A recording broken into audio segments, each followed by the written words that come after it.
And I'm not sure what's any different about this than the other subtraction we've done, but let's look at an example problem.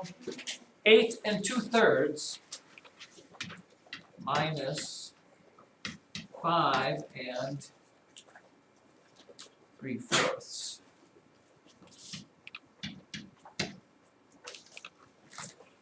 If you're going to do this, first thing we did is, Alex, Write them down.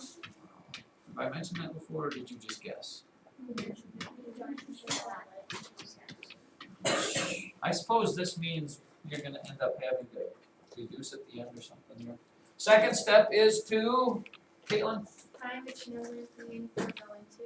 which would be what? Find common denominators, we call that, and that is? 12. Very good. And really make the teacher happy and show this stuff here. 4 times 3 times 3. When you get into 7th, 8th grade, I probably won't care as much, but you're still kind of young people, right? Now what happens? Here's where we hit the kind of the wall here, because I can't take 9/12 from 8/12, Madison, so I have to. Can't take 9 from 8, so just like in normal subtraction, when you can't do the subtracting, you have to borrow. What do I have? Take 1 away from the 8, this becomes a 7, and here's the multi-million-dollar question. Do I just put a 1 up here and make this 18?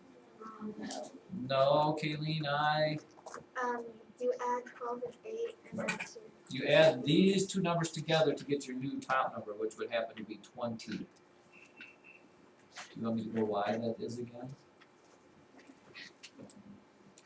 Why does that work? Again, because of this. You're taking 1 away from here and adding 1 to this fraction. And in order to add 1 to this fraction, I have to make 1 a denominator of 12. What is 1 with a denominator of 12? 12 12s. And when I add 12 12s and 8 12s, 12 and 8 is 20 12s. But rather than having you write down all of that stuff there, we just add the bottom with the top, it's the same thing. Now when I do my subtraction, I end up with what? 20 minus 9 is, Stupford? 11 12. 11 12s. And 5 from 7 is 2. Look at it, kids, the beauty of mathematics. Doesn't it warm your heart? Yes. How about you do this one?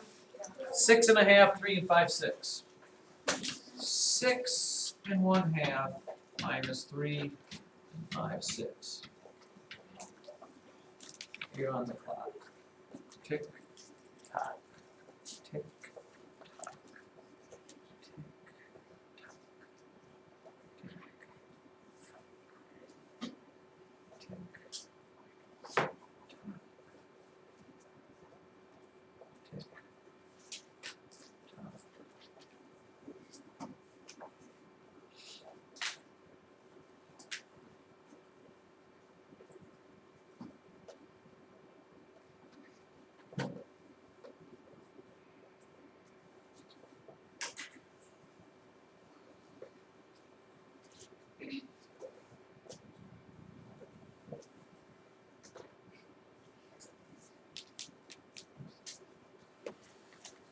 And we end up with, let's see, we change these fractions, what's our denominator?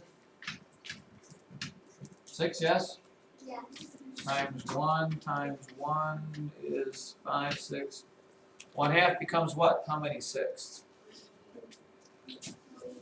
Times 3 times 3, 3 6. I can't take 5 6 from 3 6, so Ryan Connor, I have to. And what's my new fraction? 9 6. Add these two together for your new top number, and what do you get if you subtract those? 4 6. 3 from 5 is 2. Everything's good? How many people got that? How many people are going to get it wrong then on their assignment? All of you with your hands raised. I know, I was trying to get somebody to tell me that, but apparently nobody did. Who reduced? Yeah, you can't leave 4 6, kids. Must be divided by 2. Divide by 2, so it's 2 2/3. 2 and 2/3.